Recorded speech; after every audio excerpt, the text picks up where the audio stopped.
Selamat siang semuanya. Terima kasih telah menyempatkan waktu pada siang hari ini untuk mengikuti webinar Adikarya. Perkenalkan, nama saya Gilang yang akan menjadi moderator perwakilan dari Samuel Group pada hari ini. Untuk topik webinar kali ini adalah mengupas tuntas Adikarya Persero.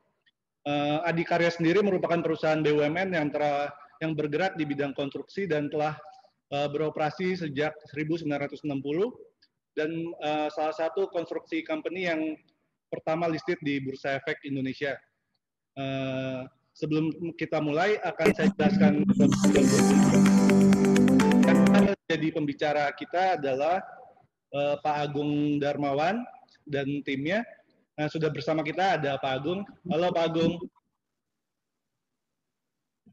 Halo, selamat siang Pak Gilang. Halo, siang Pak Agung. Analis investor. Oke, mungkin saya jelaskan sedikit mengenai Pak Agung ya. Pak Agung ini sudah menjadi Direktur Keuangan Adikarya sejak bulan Juni 2020 ya Pak, betul? Ya, betul. Dan sebelumnya Pak Agung ini sudah menjadi bankir di Bank BNI selama kurang lebih 25 tahun. Dan posisi terakhirnya itu merupakan SEVP Remedial dan Recovery. Dan mungkin sedikit info lagi mengenai Adi ya. Adi itu baru saja menerima pembayaran LRT ke-6 pembayaran ke-6 dari LRT Jabodetabek fase 1 sebesar 1,8 triliun ya Pak. Betul. Dan total yang diterima sudah sekitar 10,8 triliun. Mungkin selanjutnya saya serahkan ke Pak Agung untuk memulai paparan kinerjanya dari Adi.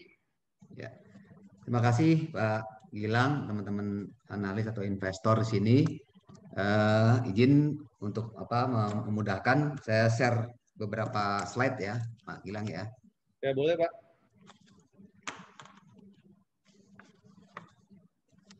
Pertama mungkin saya akan perkenalkan sedikit tentang yang tadi sudah sampaikan Pak Gilang, jajaran board komisioner dan board of director yang baru yang kami mulai beraktif dari 2020 ini bulan Juni.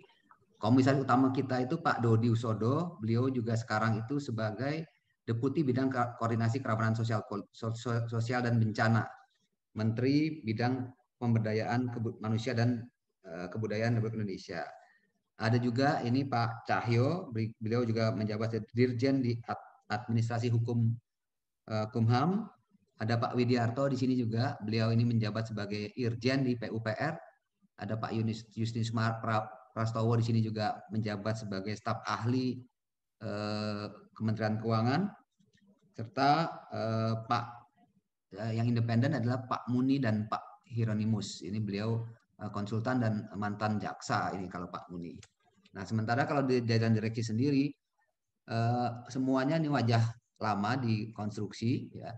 Hanya saya yang menggantikan Pak Entus, beliau tadinya direktur keuangan, sekarang menjadi board direktur utama. Jadi poin yang kami ingin tekankan di sini bahwa backup dari komisaris kami ini itu cukup kuat karena selain bergerak di bidang hukum dan juga di Kementerian PUPR juga ada di konsultan baik keuangan maupun pajak.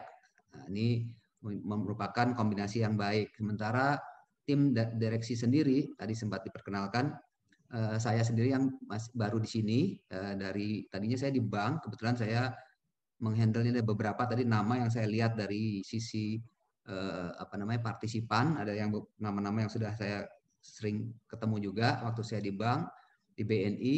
Saya terakhir memang SEVP di Remedial and Recovery. Sebelumnya saya handle corporate banking, baik di sisi yang state owned maupun yang private, yang publik. Sebelumnya juga saya sudah yang muter-muter di BNI. Namun yang perlu menjadi catatan di sini adalah Adikarya merupakan klien saya sebelumnya. Jadi waktu saya menjadi GM di divisi BUMN, kebetulan saya menghandle seluruh BUMN, loan dari BUMN, Adikarya salah satunya. Sementara kalau jajaran yang lain ini Pak Suko, Pak Agus, Pak Kunjung, itu Pak Parta, semuanya dari Adikarya. Oke, next. Ini saya agak cepat biar agak waktunya. Ini mungkin di first of business line ini nggak perlu saya dalamin banyak. Yang terpenting adalah Adikarya tadi sempat disinggung oleh Pak Gilang, kita memang berdiri sejak tahun 60, bahkan IPO pertama. Ya, di dalam usahanya sebenarnya yang paling menjadi main ya, utamanya waktu itu adalah di gedung-gedung yang fundamental seperti Istiqlal, Sarinah, gedung MPR, DPR, Monas dan sebagainya, ada gedung Stadion Gelora Bung Karno, itu semua adalah Adikarya yang mengerjakan. Nah, ini di construction, jadi building masuk di construction. Ada juga energi, beberapa proyek power plant yang kita sedang kerjakan. Ada pula properti yang nanti akan menjadi cukup baik dalam backbone kita, terutama di TOD. Jadi ada industri di sini, industrinya utamanya dari sisi precast. Kita punya precast baik yang onsite maupun yang mobile. Setelah investment yang saat ini memang kita belum ada investment, tapi kemungkinan kita akan mengarah ke sana dengan proyek kita yang cukup baik nanti di Jogja Solo. Nah, ini adalah anak-anak perusahaan yang terkait dengan bidang-bidang tersebut. Yang terpenting juga di sini dari investasi yang sudah kami jalankan adalah kita sudah memiliki sekarang namanya anak perusahaan namanya PT Dumai. Dumai di sini adalah salah satu yang pertama investasi kita yang tujuannya untuk menambah recurring. Jadi kita bekerja sama untuk pengelolaan air bersih. Nanti kita akan eksplor lebih lanjut. Proyek ini adalah proyek mungkin dari beberapa proyek ADI. Inilah recurring income kita yang pertama yang sudah mulai di kemarin minggu lalu hari Sabtu itu kita sudah mulai beroperasi, sudah mengeluarkan air bersih, sudah dites semuanya untuk didistribusikan di daerah Dumai dan sekitarnya.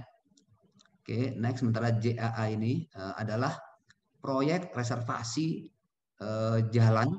Jadi ini adalah proyek pertama yang ada di Indonesia yang bersifat availability period (AP). Ini adalah kita JAA ini kita dirikan untuk melakukan perbaikan atau reversasi untuk jalan di lintas timur di Sumatera. Nah, Jogja Solo adalah investasi yang kita lakukan untuk proyek tol Jogja Solo. Oke, next. Ini mungkin sedikit gambaran Pak Gilang sama rekan-rekan semua beberapa hal yang kita lakukan ataupun achievement yang kita dapat selama pandemi ini. Seperti kita ketahui bahwa kondisi pandemi ini cukup menekan di semua sisi, terlebih lagi di konstruksi. Pasti rekan-rekan sudah bisa melihat bahwa kita cukup tertekan di situ, bottom line kita tertekan lebih dari 90%, demikian pula kontrak-kontrak dan sebagainya cukup tertekan di sini. Namun dari sisi ADI sendiri ada beberapa hal yang bisa kita lakukan dan tetap kita lakukan untuk menjaga kondisi survival ini. Pertama, kita melakukan protokol dari sisi operasional, kita melakukan protokol yang ketat di dalam proyek kita sehingga semua proyek kita tidak ada yang berhenti. Sekarang ini semua proyek ADI yang masih ongoing itu semua on progress, ya, tidak ada yang berhenti.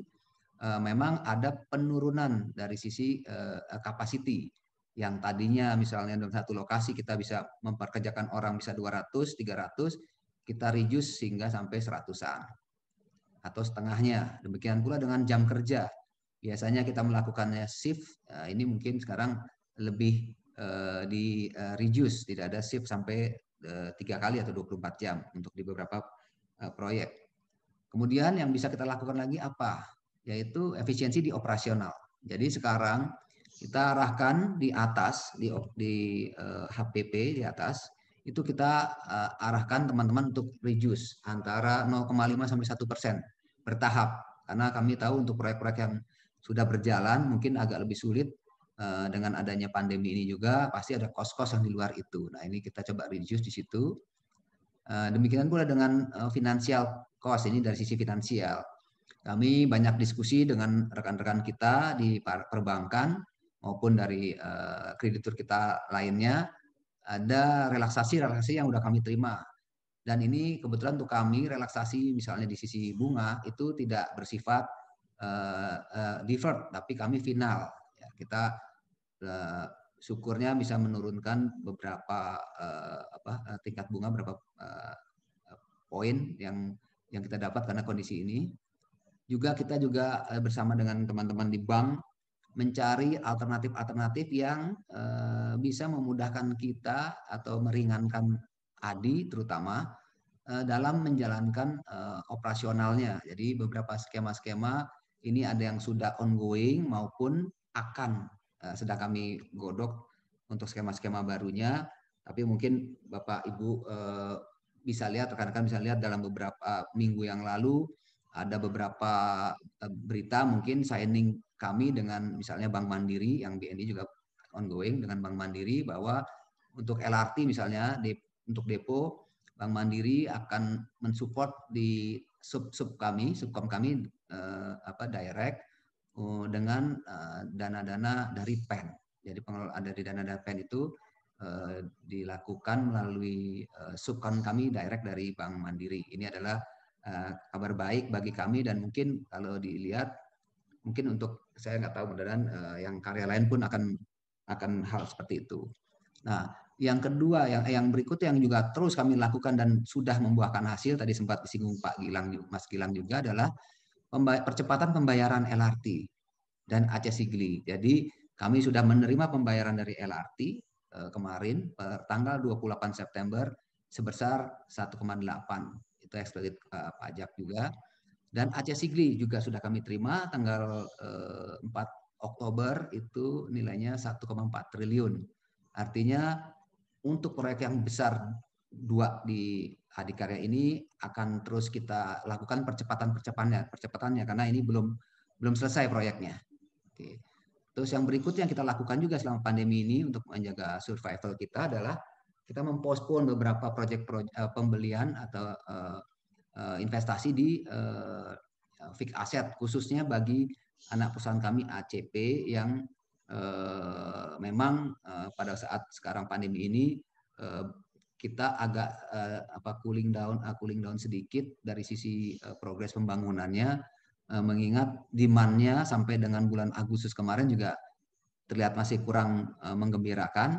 Namun Agustus sampai dan September, ini data yang kami himpun dari teman-teman itu sampai dengan September sudah kembali bergerak, angka properti kita, penjualan kita di sana sama dengan tahun sebelumnya, year on year-nya sudah mulai recover. Oleh karena itu juga mungkin ini menjadi dampak yang baik bahwa lembaga pemeringkat di kita di Pevindo itu bisa mempertahankan rating kita tetap di A-. Jadi dari 2018, 2019 dan saat ini pun kita masih di A-. Next. Ini sedikit mungkin, tapi saya yakin teman-teman sudah lebih detail dari ini. Saya hanya mau menggambarkan bahwa revenue kita di tahun 2020 ini September, utama ini saya up to September, itu posisi kita revenue 8,5 triliun. Itu meningkat dari Juni yang 5,5, ya. Namun tentu saja dari dibandingkan dengan year on year kita masih ada turunan, menurun 5,4%. Dari sisi gross profit, di sini terlihat gross profit kita di September 1,1, dibandingkan Juni memang ada peningkatan, lagi-lagi dibandingkan year on year-nya masih turun 17%. Net profit kita juga dibandingkan Juni ada peningkatan, namun jauh, tadi saya sempat singgung, dibanding tahun lalu turunnya sampai 95%. Nah, yang paling penting mungkin di sini yang dapat kami sampaikan bahwa per posisi September itu kami sudah membuka operating cash flow yang positif 0,9 triliun, tepatnya mungkin 856 miliar. Dibandingkan Juni yang kami masih negatif 1,5 triliun dan tahun sebelumnya. Jadi di sini poinnya yang paling penting adalah selama masa pandemi ini dan sampai dengan September kami bisa memanage sampai dengan September ini positif operating cash flow, dan kita bisa memanage cost efisiensi di sini, dan kita juga bisa menjaga positif performance. Ya, ini puji syukur kami bisa melewati angka ini sampai dengan September. Mudah-mudahan harapan kami dengan rencana yang kami siapkan, kita dapat bertahan sampai dengan Desember dan sampai dengan pandemi ini bisa teratasi. Oke, next. Ini mungkin sedikit ulasan tentang proyek besar kita. Ini posisinya up to Oktober ya. Jadi secara overall proyek di Banca ya, Aceh Sigli ini secara total 56,5%. Kami akan mengerjakan 6 seksi ya. Seksi yang sudah selesai 100% dan sudah kemarin dibayar itu adalah seksi 4. Ya, seksi 4 itu sudah 100% dan kita sudah menerima pembayaran September kemarin 1,4 triliun. Nah, yang akan segera selesai bulan ini kami ekspektasikan seksi 3 akan selesai November ini dan kami akan ekspektasikan penerimaan kembali sekitar 1,7 triliun itu pada bulan Desember. Nah, ini ekspektasi kami dan kami akan kejar progresnya. Yang menjadi nilai dari total proyek ini 6 seksi ini adalah kurang lebih 7,3 triliun. Oke, next. Ini sedikit progres sampai dengan Oktober kondisi railway kita, LRT kita, proyek LRT tadi sempat disinggung oleh Pak Gilang bahwa dari proyek kita yang awalnya sebesar 22,8 triliun, saat ini sudah ada adendum yang ditandatangani bersama pihak terkait pada tanggal 6 Mei kemarin dengan angka 23,3 triliun. Nah, ini pun yang menjadi berita bagus untuk kami tentunya adalah LRT Depo yang tadinya akan bersifat pembayarannya sampai dengan AP, tapi sudah dirubah menjadi bersifat turnkey dan kami akan terima pembayarannya setelah proyek ini selesai seluruhnya dan perkiraan kita ditargetkan Juni 2021 kita sudah akan menyelesaikan seluruh prasarana dan sarana. Untuk saat ini dengan pemasangan grider terakhir, jadi kemarin bulan Agustus ada pemasangan grider terakhir di Duku Atas, maka secara konstruksi sebenarnya sudah 100%, sudah 100% terpasang. Hanya tahapnya sekarang adalah pemasangan prasarana berupa tadi depo di Bekasi Timur yang kemarin sempat terhambat karena pembebasan tanah, tapi sekarang sudah jalan, dan pelengkapan signaling. Ini sekarang yang ongoing progresnya. Untuk line Cawang Cibubur itu sudah 91,7%, dan hari ini sedang dilakukan testing untuk LRT dari line 1 dari Cibubur sampai Cawang ini sedang dilakukan.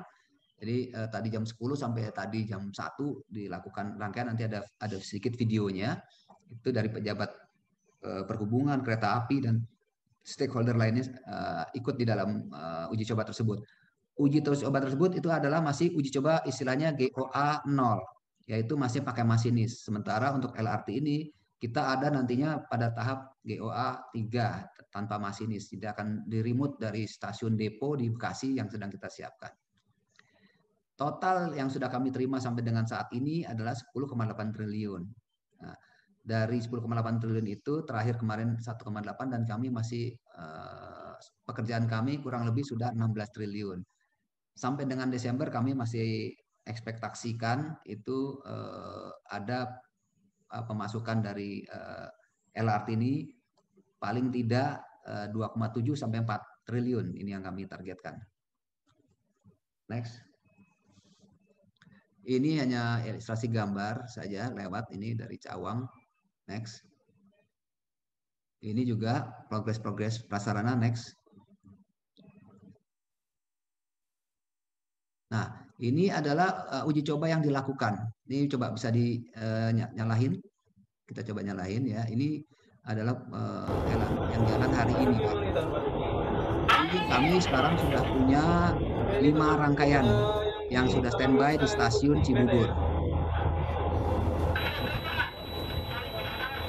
Ini masih pakai masinis, masih GO0, GOA 0, dan nanti setelah deponya jadi kita akan di GOA 3. Oke, next saja. Kita next. Jadi uji coba itu LRT tadi itu tidak berhenti, mungkin bisa seminggu 2 minggu setelah ada progres dari setiap line itu akan kita uji cobakan kembali. Nah, Apa dampak positif dari uji coba dan LRT ini yang kami targetkan secara fisik tahun 2021 Juni sebenarnya sudah clear, sudah jadi semua prasarana dan sarana. Namun akan dibutuhkan waktu antara 6 bulan sampai 9 bulan itu oleh pihak operator dalam ini KAI untuk uji coba. Nah, hari ini adalah inisial uji coba yang dilakukan oleh KAI yang tadi juga sempat kita saksikan bersama. Nah, dengan berjalannya itu maka ini adalah proyek kita yang akan harapan kita akan mendapatkan dampaknya yaitu TOD yang sudah kita miliki di sepanjang jalur tersebut. Jadi kita punya TOD ini dari beberapa proyek ada di Grand Central Bogor, ada LRT City Sentul, ada di LRT City MT Haryono, ada di Tebet, di Jati Bening, Bekasi dan sebagainya.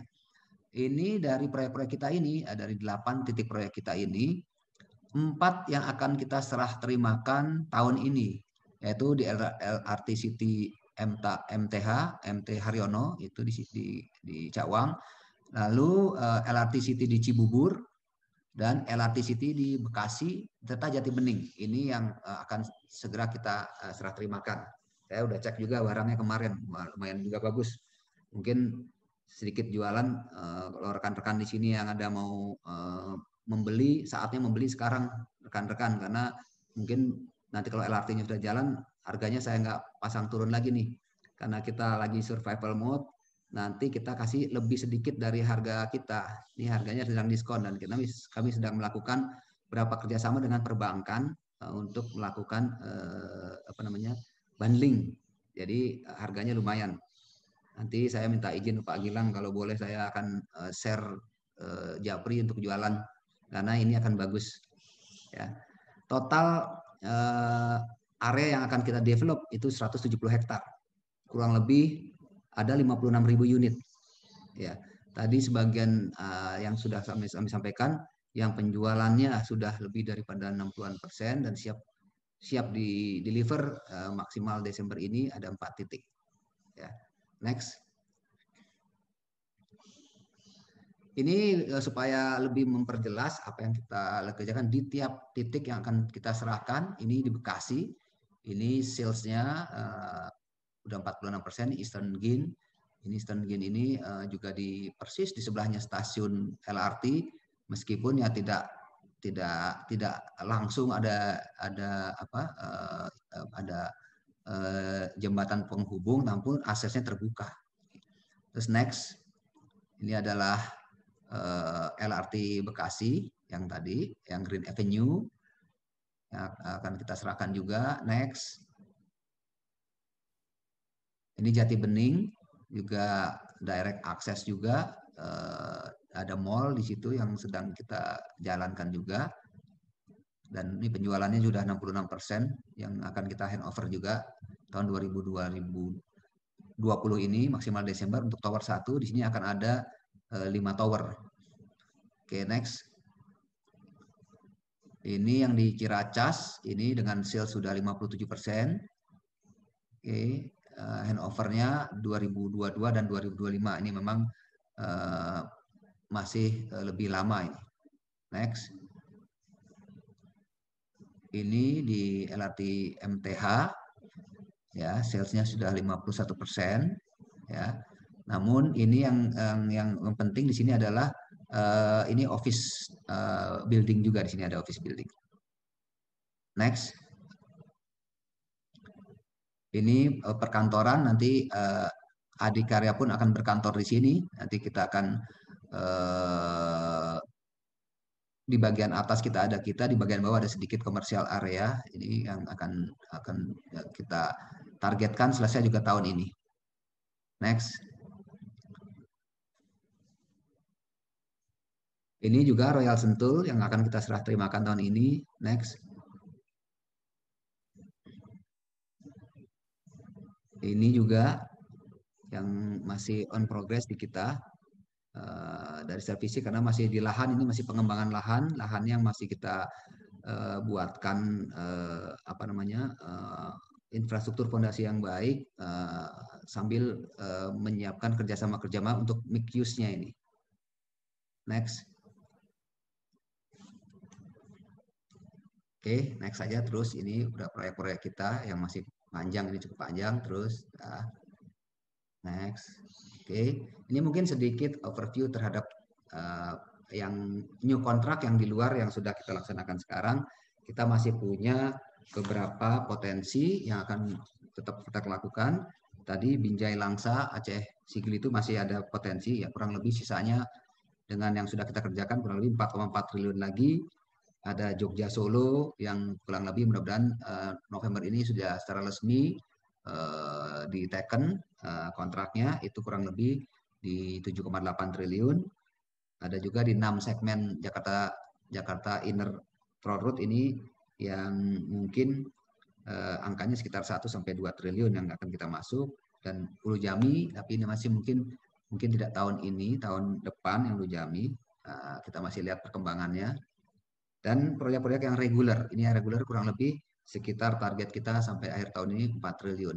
Lagi-lagi nanti building revitalization dari sisi building, expertise kita, building akan menjadi unit yang akan kami fokuskan juga. Next. Nah, ini sedikit gambaran tentang operasional kita dan yang akan kita lakukan. Pertama, tadi operating cost-nya sudah kita lakukan, terus recurring income tuh mulai kita jalankan sekarang. Kita sudah mementingkan recurring income dengan wastewater treatment plan. Kita rencanakan investasi yang skala kecil tapi bersifat recurrent. Water treatment tadi sudah jalan di Dumai dan IT. Jadi sekarang kami ini sebenarnya satu-satunya di Indonesia perusahaan yang sudah mendapatkan sertifikasi untuk digital twin atau BIM. BIM itu baru Adikarya menerima dan sudah kami implementasikan di 3 proyek besar, yaitu gedung OJK di Jogja yang kita bangun, lalu gedung Manahan Stadion Manahan di Solo, dan di Papua ada rumah sakit COVID yang sudah kita bangun dengan konsep juga digital twin, di mana dengan digital twin ini kita akan bisa nantinya after construction-nya kita bisa maintain, kita bisa melihat efisiensi yang terjadi dan sebagainya. Ini yang project maupun bisnis yang baru yang sedang Adi explore lebih lanjut. Jadi ini ada expertise kita di gedung yang akan kita explore lebih lanjut dengan memanfaatkan teknologi BIM sampai menuju BIM 7. Ini kita nanti ada slide-nya tentang sertifikatnya. Terus next.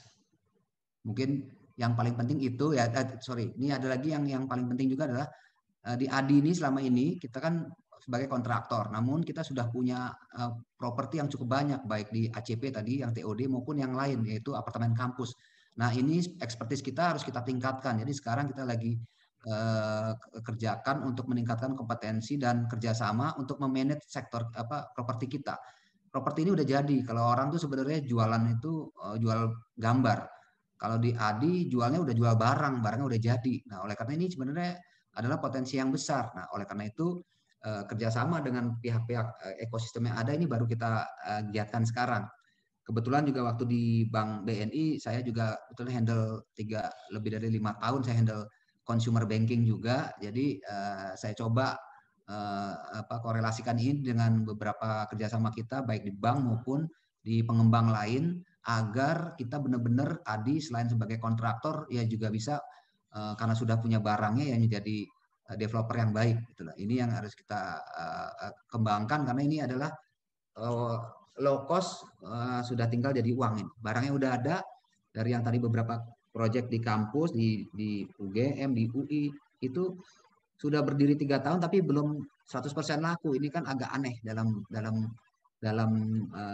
benak saya gitu. Jadi sekarang sudah mulai kita melakukan kerjasama dengan pihak terkait, terutama pihak kampus. Jadi kampus-kampus sekarang sudah mulai kita ajak kerjasama dalam pengelolaan maupun pemasaran. Ini yang hal penting yang menjadi catatan kita. Dan yang penting di dalam operasional ini adalah kita tidak punya rencana untuk investment dalam jangka panjang. Jadi kalaupun kita melakukan investasi dari sisi kayak tol Jogja Solo misalnya, itu hanya bersifat jangka pendek sampai dengan konstruksinya udah kita kuasai. Setelah itu kita akan rilis dia dengan angka yang sewajarnya. Apakah itu ya bisa dibilang walaupun dengan angka 1,2 atau 1,3, kita akan lepas juga karena kita tidak punya intensi untuk memegang proyek investasi di jalan tol tersebut. Ini formulasinya kita sudah siapkan, serta kita penguatan risk management. Jadi beberapa proyek kita itu sekarang pengawasan baik di quality maupun di manajemen risikonya kita tingkatkan agar tidak terjadi kesalahan memilih subkon, kesalahan memilih partner dalam ber-JO dan sebagainya. Ini kita tingkatkan. Yang finansial tadi sempat disinggung masalah banking dan yang paling penting kita ada rencana untuk entah IPO di anak perusahaan kita yang tadi TOD di ACP, Adi Komuter Property. Tahun depan kita akan melakukan IPO dan mungkin rencana kita tahun ini kita akan juga sedikit mungkin menerbitkan surat hutang untuk meningkatkan pembelian atau capek kita di tanah. Jadi kita akan meningkatkan itu juga. Ya, dan kami juga masih mengingat equity kita sadar bahwa equity kita itu paling kecil di antara yang lain. Kita hanya up to 6 triliun, sementara yang lain minimal PP saja sudah di 17 triliun. Nah, oleh karena itu, manage dari leverage ini adalah suatu challenge tersendiri dan itu juga challenge bagi kami saat ini untuk mencari skema-skema lain yang tidak bersifat menambah lagi beban leverage kita. Termasuk tadi sudah saya singgung kerjasama dengan perbankan dan disupport di sub-nya langsung dan sebagainya. Ini yang masih terus kita kita exploring dan mudah-mudahan ada nanti pada saatnya ada proyek AP yang tadi di JAA itu juga kami sudah final skemanya, yang skema tersebut juga bisa tidak memberatkan di dalam buku kita. Oke, next. Mungkin ini aja yang paling penting. Di posisi paling kanan ada BIM sertifikat, British Standard Institute of Indonesia. Di sini adalah sertifikat yang tadi saya singgung adalah yang pertama dan satu-satunya di Indonesia yang baru punya adalah Adikarya dalam mengelola BIM. BIM itu ya.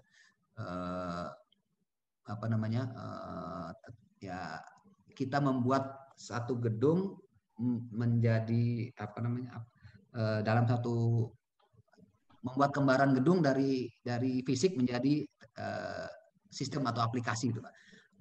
Dengan membuat digital twin, bahasa kita digital twin itu kita nanti bisa melakukan rekayasa apakah dalam gedung ini sudah optimal penggunaan air, listrik dan green buildingnya. Nah, dari situ kita bisa rekayasa, termasuk kita akan bisa memonitor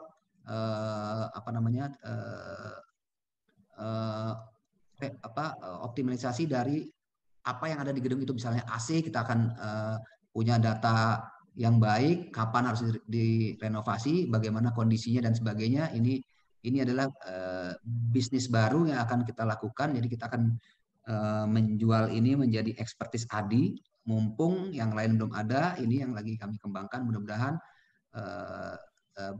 tahun ini semua sudah set up sehingga kami akan mempunyai other income yang cukup baik bagi ADI ke depan.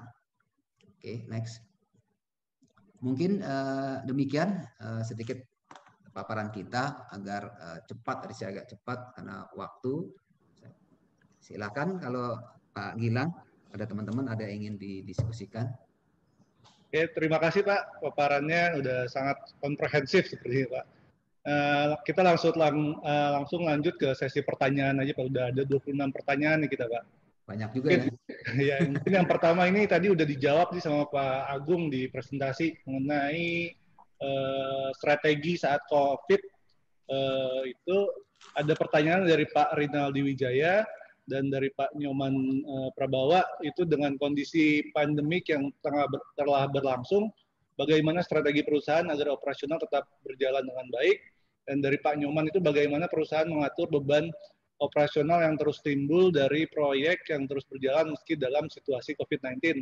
Mungkin tadi sudah sempat disinggung, tapi bisa dielaborate lagi Pak Agung. Oh iya Pak Agung, ini sudah ada Bu Miming juga Pak. Menurut saya Pak.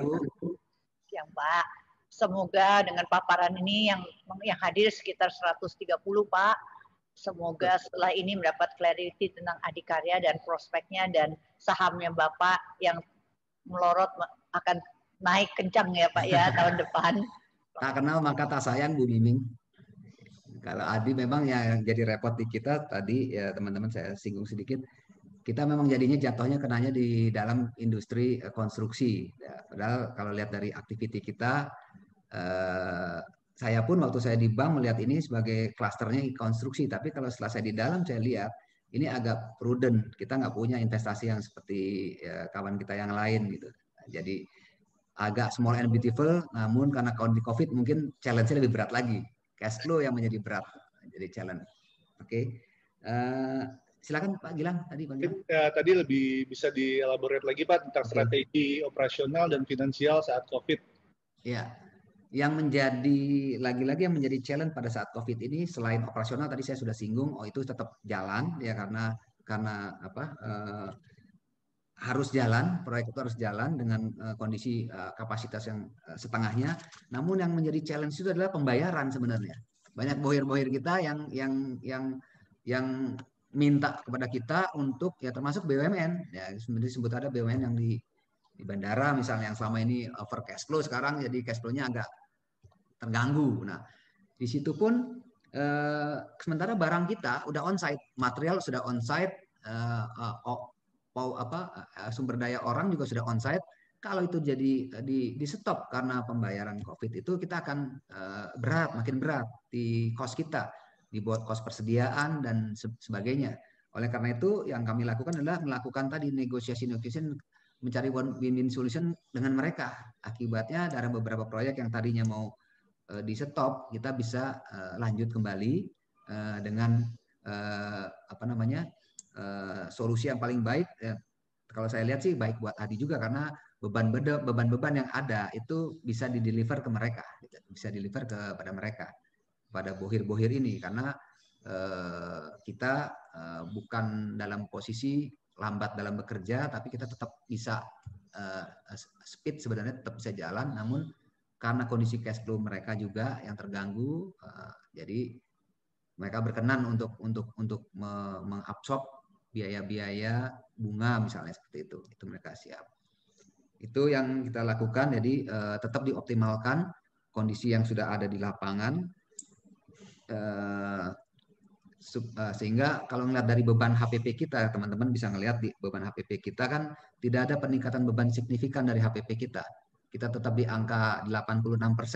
Nah, angka inilah yang kita akan targetkan turun bertahap sehingga 85%, dan tahun depan pun kita akan jaga itu sampai dengan 85%. Gitu. Terima kasih Pak. Mungkin lanjut ke pertanyaan selanjutnya dari Muhammad Ridho. Ini terkait dengan right issue. Apakah Adi sudah menetapkan dengan pasti kebijakan right issue pada tahun 2021, mengingat kebijakan buyback tidak jadi dilakukan, Pak? Terima kasih, Pak Gilang. Untuk right issue mungkin kami lebih kepada right issue di anak perusahaan, Pak, yang tadi saya sebutkan, yaitu di ACP, ya dengan TOD tadi. Melihat kondisi, kami harap sih kondisi COVID sudah mulai recovery ya di tahun depan ya, paling tidak dengan adanya berita tentang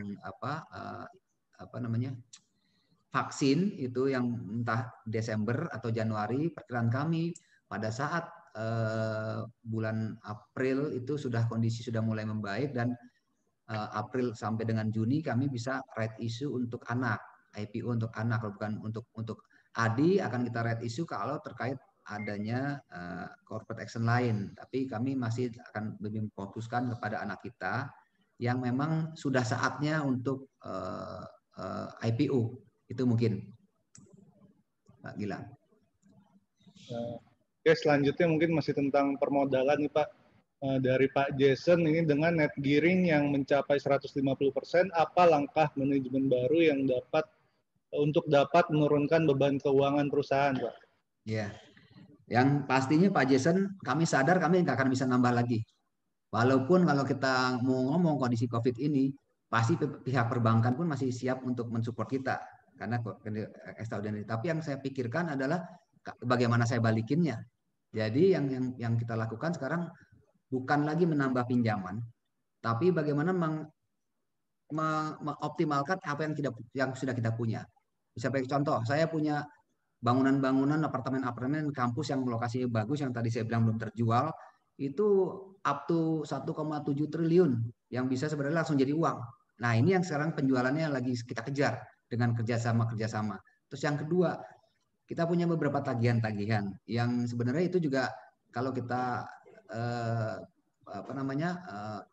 explore lebih dalam lagi itu sebenarnya bisa kita jadikan cash juga. Nah, ini mungkin saya belum bisa vulgar menyampaikan, ada beberapa yang sudah berhasil kita entah itu restruct dengan initial payment maupun kita lakukan pembicaraan sehingga bisa dilakukan pembayaran, maupun ada juga yang satu itu ya bersama dengan BUMN lain lah, mungkin rekan-rekan juga sudah tahu dengan BUMN lain kita punya opsi sebenarnya, ada satu opsi kita punya tagihan ke sana, kita punya opsi untuk mengkonvert menjadi saham, tapi kita belum mengambil posisi itu. Mungkin sekarang dengan berita-berita di koran dan berita-berita yang saya dengar rekan kita itu sudah mulai mendapatkan cash flow, saya tagih.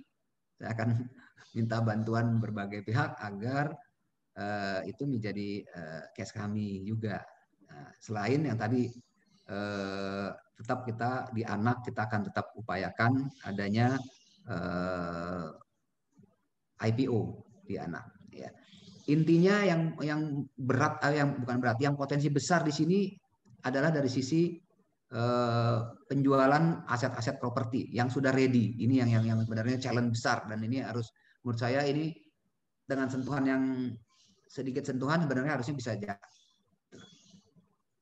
Oke, terima kasih jawabannya Pak Agung. Selanjutnya ini ada dari Clarice. Pada UU Cipta Kerja diatur pula mengenai penyederhanaan persyaratan dasar perizinan berusaha dan pengadaan tanah serta pemanfaatan lahan. Bagaimana aturan tersebut berdampak bagi adikarya ini, Pak? Ya. Kalau secara detailnya ini legal kami sudah mempelajari seperti itu, tapi saat ini kami masih dalam tahap lahan yang ada saja kami belum optimalkan 100%, masih dalam tahap itu dulu kita kerjakan.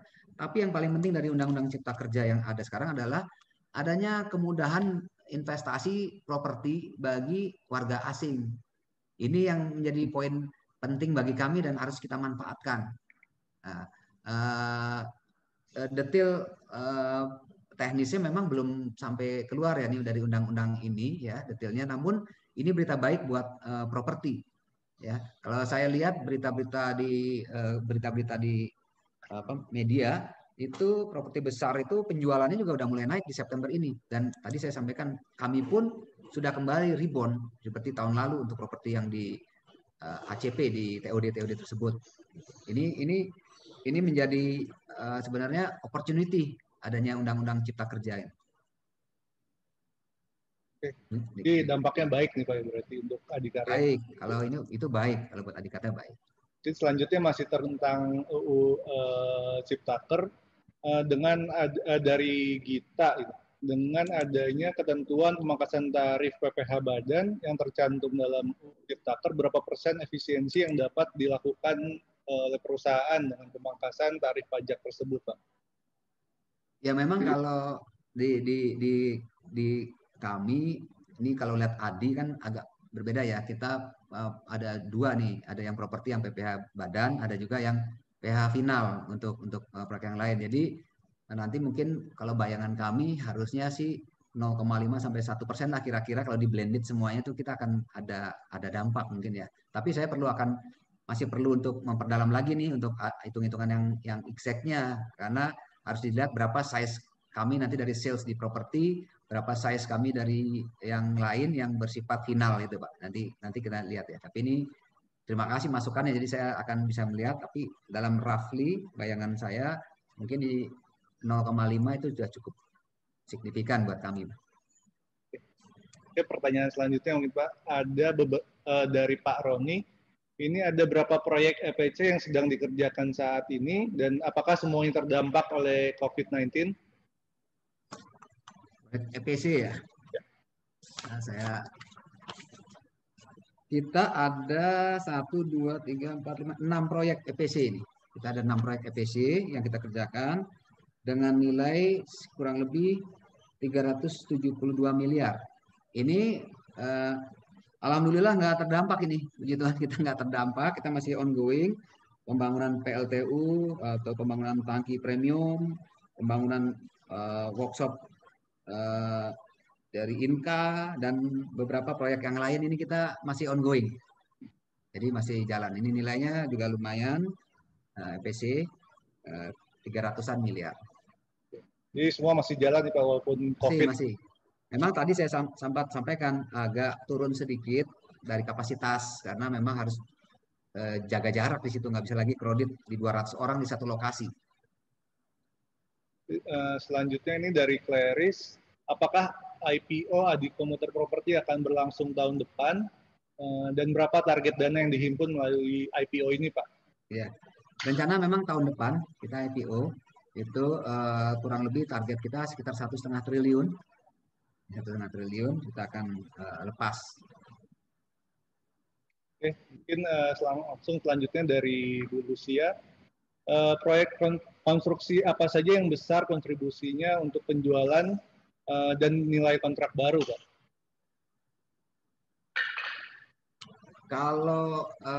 Kalau kita sebenarnya melihatnya begini, kalau di proyek itu kita melihatnya dari sisi jenis pembayarannya. Kita kalau kita mau ngambil yang proyek yang besar tapi bersifat investasi atau turnkey project, tentunya itu akan berat bagi kita mengingat tadi leverage kita yang sudah besar. Sehingga kita sekarang ini selektif dalam memilih proyek-proyek yang bersifat investasi. Kita lebih memilih sekarang kecil banyak. Ya, yang besar itu tetap harus ada. Tetap harus ada proyek-proyek yang menjadi pelampung kita seperti Jogja Solo, Aceh Sigli, ya sekarang masih ada LRT ya sampai tahun depan. Tapi proyek besar akan ada tetap 2 atau 3 yang big project. Tapi lebih baik kita ada yang bersifat massal ya, yang dalam skala-skala yang 300 sampai 500, tapi pembayarannya yang pakai konvensional. Kalau pembayaran yang sekarang ke depan di infrastruktur kan arahnya turnkey dan appraisal period itu akan cukup memberatkan itu. Nah, ini kita arahnya ke situ. Ya kalau melihat margin yang paling besar pasti properti. Ya kan? Tapi properti kan lagi turun sekarang. Nah, harapan kita kalau udah propertinya tahun depan udah oke, dengan capability kita yang harusnya lebih baik dari sisi penjualan itu, nah, kita akan makin bagus nih margin kita nih dari sisi adikarya secara incorporated. Oke, mungkin selanjutnya pertanyaan dari Pak Agus Yanuar. Ini kapan LRT beroperasi nih Pak targetnya? Ya, kalau sisi konstruksinya tadi saya sudah singgung, itu adalah sekarang sudah 100% jadi konstruksi. Ya, sampai Juni nanti 2021 itu prasarana semua sudah jadi. Artinya kita akan sudah punya depo, sudah punya signaling sudah jadi semua 2021 Juni. Ya, namun akan ada fase uji coba. Nah, uji coba ini tergantung minimal dibutuhkan 6 bulan untuk uji coba itu. Nah, kalau mungkin rekan-rekan baca di berita diharapkan kan Desember 2021 sudah operasi kan sebenarnya kan dari kementerian. Ya tadi gambarannya sebenarnya di Juni sebenarnya sudah selesai semuanya. Hanya uji cobanya minimal 6 bulan. Tapi yang diharapkan untuk sampai uji coba maksimal itu 9 bulan, berarti sampai lewat ke 2022. Nah, kita lihat ini uji coba yang tadi itu areanya ada di kereta api dan di operator nih. Jadi kita ikuti aja lah minimal dari sisi kami Juni 2021 sudah clear. Oke, ini ada pertanyaan selanjutnya dari Ibu Miming Pak tentang TOD. Itu hambatan menjual apartemen dan TOD itu apa saja? Yang kedua, strategi perusahaan menjual apartemen dan TOD-nya melihat take up rate-nya masih relatif kecil itu apa ya Pak? Ya. Ketiga itu kebanyakan pembeli apartemen atau TOD harus menggunakan skema pembayaran apa Pak? Apakah hard cash atau installment atau KPA gitu? Ya, ini justru yang menjadi fokus kami sekarang di sini adalah TOD. Karena TOD itu sekarang akan nanti tahun depan tuh jadi backbone ketika LRT sudah beroperasi. Orang sekarang masih yang menjadi hambatan adalah satu, orang mempertanyakan tahun lalu udah awal-awalnya ada LRT dan TOD ini penjualan bagus, makanya tadi kalau dilihat kita sudah akan serah terima Desember ini 4 lokasi ya. Namun dengan adanya COVID dan yang paling penting sebenarnya bukan COVID, yaitu pertanyaan kapan LRT ini jalan? Karena orang nunggu-nunggu. Kalau itu di jalan tentunya akan lebih besar, lebih cepat lagi progres penjualannya. Jadi kesulitannya itu pertama. Satu, dari sisi harapan, ekspektasi customer adalah kapan LRT-nya jalan. Terus yang kedua yang menjadi hambatan adalah kami ini bukan ekspertis di penjualan itu. Di consumer itu bukan ekspertis. Nah, inilah yang lagi kita kembangkan sekarang, bahwa penjualan kami masih konvensional. Kami konvensional sekarang baru kerjasama kita lakukan, termasuk di ekosistem yang terkait dengan TOD tersebut. Ini lagi kita genjot nih Bu Miming. Jadi mudah-mudahan dengan kerjasama dan ekspertis dengan pihak lain yang benar-benar sebagai pengembang beneran, dan dengan berjalannya LRT tahun depan, maka kami akan optimis bisa lebih cepat penjualan ACP-nya, TOD-nya. Demikian Bu Miming. Nah, kalau penjualannya skema seperti apa? Selama ini teman-teman karena kurang mungkin optimalisasi terhadap perbankannya kurang, ya bukan kurang lah ya, masih bisa ditingkatkan. Masih lebih banyak di soft cash ya. Ada yang soft, ada yang hard cash juga gitu loh. Nah, tapi yang sekarang karena pasar kita kebanyakan itu sekarang ke depan adalah eksekutif muda yang baru dan anak-anak yang milenial yang pengen deket TOD, maka kerjasama dengan perbankan menjadi suatu keharusan. Kami sekarang sedang dalam kerjasama dengan Bank BNI sampai Desember untuk program khusus dengan misalnya dengan bunga KPR sampai 1,7%, dan tahun kedua 4,7%, itu di tempat lain nggak ada nih. Nah, ini dengan Bank Mandiri sedang mau final juga kerjasamanya, dan sama BTN minggu ini kita selesaikan. Jadi kerjasama itu sekarang kita optimalkan, karena ya itulah uang kita sekarang. Kita udah punya barang, tinggal diuangkan dengan penjualan. Itu kali Bu Miming. Oke, kita lanjut ke pertanyaan selanjutnya Pak Agung. Ini dari Maradona Liga. Yang pertama, kalau Adi masuk fokus sektor properti, mungkin strategi untuk memitigasi PSAK 73 itu apa? Dan target Adi atas penyelesaian proyek LRT tahap 1? Dan apakah ada pembebasan lahan untuk proyek LRT tahap 1 sudah 100%? Yang selanjutnya soal terakhir masih ada kendala beritanya, dan setelah itu tidak ada lagi kelanjutan, mungkin lebih bisa dielaborate lagi tentang LRT ini Pak. Okay. Terus pertanyaan yang kedua itu mengenai alasan proyek LRT menjadi turnkey sedangkan leverage Adi saat ini sudah besar, ditambah lagi apakah tidak khawatir melewati perjanjian kredit? Oke, terima kasih. Ini LRT ya. Kalau yang tadi properti, yang PSAK sekarang kita udah dengan Maret kemarin kan kita udah audit ya. Dengan itu kita apapun yang terjadi di sales sekarang itu sales kita udah sales PSAK. Bukan sales hanya booking, tapi sudah serah terima sesuai PSAK. Jadi challenge-nya adalah kalau PSAK itu harus barang jadi. Ini malah keuntungan Adi sebenarnya. Biasanya sebelum adanya PSAK ini ya, para developer itu bisa jual, mengakui pendapatannya dia sebagai sales walaupun barangnya belum ada, ya kan, dengan pembayaran yang ada. Namun sekarang kan dengan PSAK kan harus ada serah terima dulu. Nah, di sini kelebihan kita, barang-barang kita sebenarnya boleh dibilang almost 100%. Ada yang sudah 100% bahkan, tapi ada yang tinggal sedikit lagi. Ini lebih mudah, dan angka-angka kita untuk sales kita arahkan sudah ke sana. Terkait dengan LRT, tadi disampaikan untuk pembebasan tanah memang kemarin agak lambat di terakhir di Depo Bekasi Timur. terakhir sampai dengan bulan lalu masih ada tiga rumah yang belum selesai pembebasannya, namun sekarang sudah bisa kita selesaikan dan sekarang pembangunannya sudah jalan. Jadi kalau dilihat progresnya sudah di 25% lebih pembangunan depo. Nah, terus tadi mungkin yang disampaikan tentang bagaimana dengan turnkey. Malah justru turnkey ini, perubahan yang menjadi turnkey ini menjadi hal yang baik buat Adi. Karena tadinya kita akan dibayar sampai dengan masa konsesi, yaitu 20 tahun atau 25 tahun oleh KAI. Nah, tapi dengan adanya PMN kepada KAI dan sebagainya, dari hitung-hitungan kita dan kita berkoordinasi dengan teman-teman di sana, akan lebih untung sebenarnya dengan kos yang lebih rendah kalau memang uangnya udah ada, dibayar sekarang.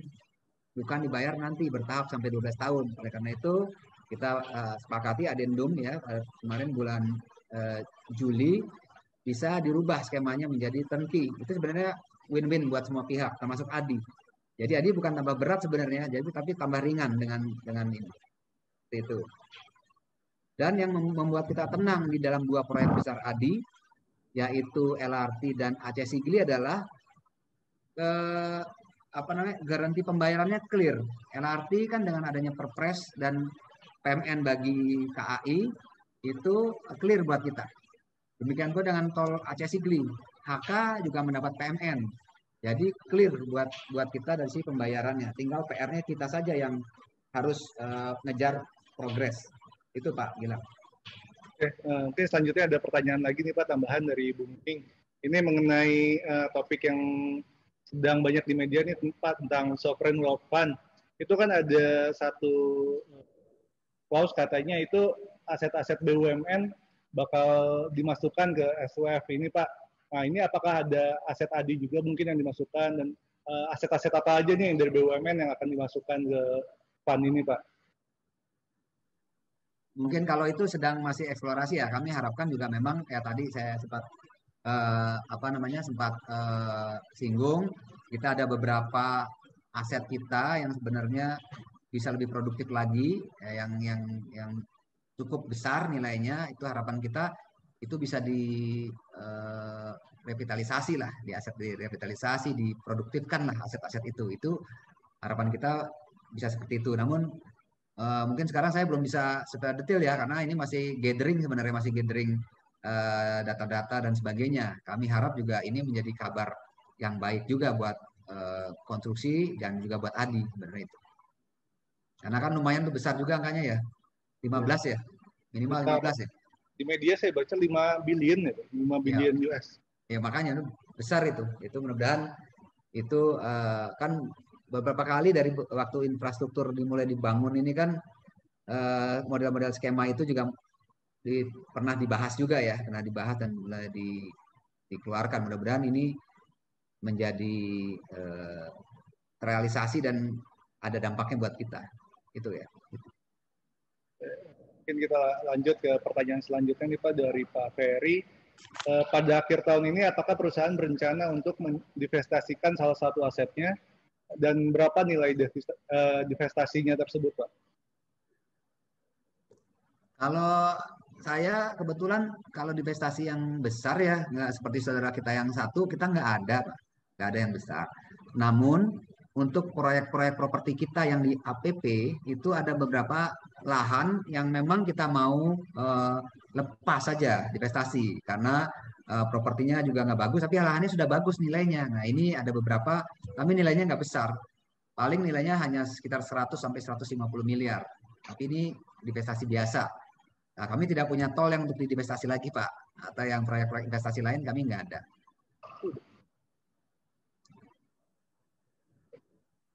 Oke, selanjutnya pertanyaan dari Iwan Moya. Ini ada berapa jumlah tol yang dikerjakan oleh perusahaan saat ini, dan berapa nilai investasi dari tol tersebut?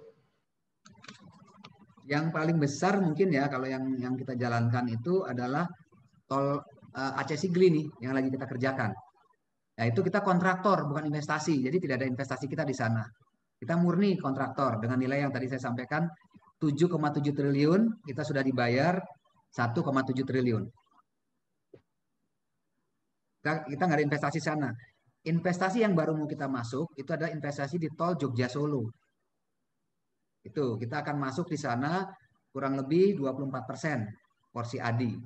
Ya, kurang lebih nilainya sekitar di 2 triliun lah, 2,3 triliun kita akan ada di sana. Tapi itu multi years. Jadi sifat investasinya tahun ini masih sangat kecil, tahun depan bertahap sampai tahun ketiga. Oke Pak, mungkin ini karena mengingat waktu sudah jam 4.30 ya, ini pertanyaan terakhir dari Pak William.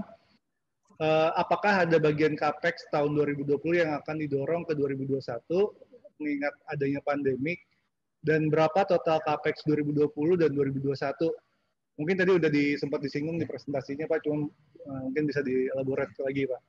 Betul, kita ada penundaan CAPEX 2020 ke 2021 yang tadi di anak perusahaan ACP itu kurang lebih tadinya kita mau ada CAPEX sekitar 1 triliunan, tapi kita tunda. Nah, kemungkinan sampai Desember nanti kita akan merencanakan penerbitan di anak perusahaan ya, mungkin MTN atau yang sejenisnya untuk CAPEX 2020-nya, mungkin sekitar 500-an kita akan masuk lagi nih. Sementara sisanya mungkin akan kita lakukan di 2021 ya, sebelum IPO anak perusahaan CP tersebut. Ya. Mungkin nanti nih di sini juga ada sebenarnya ikut, tapi sebagai partisipan juga saya ajak juga direksi dari ACP anak perusahaan kita yang TOD, karena TOD ini menjadi penting dan ini akan menjadi daging kita. Dengan LRT sudah jalan, ini menjadi daging kita. Saya sih akan berharap rekan-rekan di sini bisa juga entah sebagai investor, entah buyer ya di posisi itu. Saya sendiri udah lihat barang-barangnya bagus Pak Gilang. Pak Gilang cocok juga sih di main-main di sana Pak, lihat-lihat. Ayo, kalau perlu kita atur aja Pak Gilang, kita cobain LRT-nya sebelum menjadi public transport. Oh boleh tuh Pak, coba-coba. Ya nanti ya, bisa diatur dengan analis atau investor yang lain, kita coba track-nya itu bagaimana LRT-nya. Ini kan sekarang kita udah reguler nih, nanti kita koordinasi dengan kereta api. Oke, ya Pak. Mungkin karena keterbatasan waktu dan sudah lewat 4.30, kita sudahi webinar kali ini. Terima kasih Pak Agung atas paparannya dan Pak Agung, terima kasih juga Pak Agung atas waktunya. Sama-sama. Terima kasih buat teman-teman dari Samuel Sekuritas, Bu Miming, Pak Anto, Pak Gilang, dan rekan-rekan analis sama investor. Ya tak kenal maka tak sayang. Ya, kalau makin dalam di Adikarya, saya yakin makin sayang. Siap Pak. Profil kita small is beautiful, dan kita coba menjadi perusahaan yang prudent sebenarnya. Dari dulu Adi itu prudent saya lihat. Jadi bisa bertahan dengan kondisi yang ada.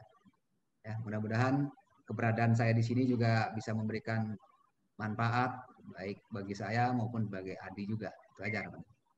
Ya, baik. On support selalu dari teman-teman. Terima kasih Pak. Terima kasih. Selamat sore, salam sehat bagi kita semua.